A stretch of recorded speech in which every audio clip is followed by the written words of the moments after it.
വീണ്ടും വാർത്തകളിലേക്ക്. ഇപ്പോൾ വരുന്നൊരു വാർത്തയിലേക്ക്. തിരുവനന്തപുരം മണ്ണന്തലയിൽ ബോംബ് നിർമ്മാണത്തിനിടെ പൊട്ടിത്തെറി യുവാവിന്റെ കൈകൾക്ക് ഗുരുതര പരിക്കേറ്റു. ഈ വാർത്തയുടെ വിവരങ്ങളുമായി കമലേഷ് തെക്കേക്കാട് ചേരുന്നു. കമലേഷ്, എപ്പോഴാണ് ഈ സംഭവം ഉണ്ടായത്? ആർക്കാണ് പരിക്കേറ്റത്? പോലീസ് എന്താണ് പറയുന്നത്? ലിതീഷ്, ഈ അപകടം നാടൻ ബോംബ് നിർമ്മിക്കുന്നതിനിടെയാണ് അപകടം ഉണ്ടായത് എന്നാണ് മനസ്സിലാക്കുന്നത്. തിരുവനന്തപുരം മണ്ണന്തലയിലാണ് അപകടം ഉണ്ടായിട്ടുള്ളത്. 4 പേർക്കാണ് പരിക്കേറ്റിട്ടുള്ളത്. ഇതിൽ 17 വയസ്സുള്ള അനിരുദ്ധ് എന്ന ആൾക്ക് 2 കൈകളുടെയും കൈപ്പത്തി അറ്റുപോയി എന്നാണ് ഈ ഘട്ടത്തിൽ മനസ്സിലാക്കാൻ കഴിയുക.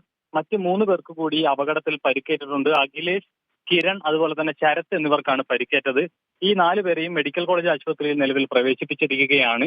മറ്റ് കൂടുതൽ വിശദാംശങ്ങൾ ഇത് സംബന്ധിച്ച് നമുക്ക് ലഭ്യമായിട്ടില്ല. പോലീസ് എന്താണ് ഈ വിഷയത്തിൽ പറയുന്നത് എന്നത് സംബന്ധിച്ച കാര്യങ്ങൾ നമുക്ക് ഈ ഘട്ടത്തിൽ ലഭ്യമായിട്ടില്ല. ഏതായാലും നാടൻ ബോംബ് ഉണ്ടാക്കുന്നതിനിടെയാണ് ഈ 4 പേർക്കും പരിക്കേറ്റിട്ടുള്ളത് എന്നതാണ് മനസ്സിലാക്കുന്നത്.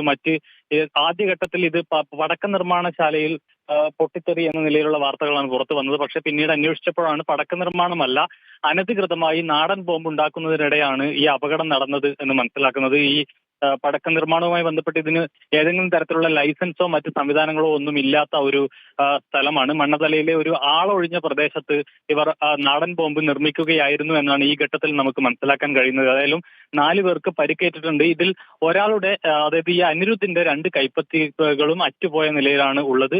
മറ്റ് 3 പേരുടെ നില അത്ര ഗുരുതരമല്ല എന്നാണ് ഈ ഘട്ടത്തിൽ മനസ്സിലാക്കാൻ കഴിയുന്നത്. ഏതായാലും ഈ 4 പേരെയും മെഡിക്കൽ കോളേജ് ആശുപത്രിയിൽ പ്രവേശിപ്പിച്ചിരിക്കുകയാണ്. ലിബീഷ്. ശരി കമലേഷ്. തിരുവനന്തപുരം മണ്ണന്തലയിൽ സ്ഫോടനം, ഒരാൾക്ക് ഗുരുതരമായ പരിക്കേറ്റിരിക്കുകയാണ്. മറ്റ് 3 പേരെ ആശുപത്രിയിൽ പ്രവേശിപ്പിച്ചിരിക്കുന്നു. വിവരങ്ങളാണ് കമലേഷ് തെക്കേക്കാട് നൽകിയത്.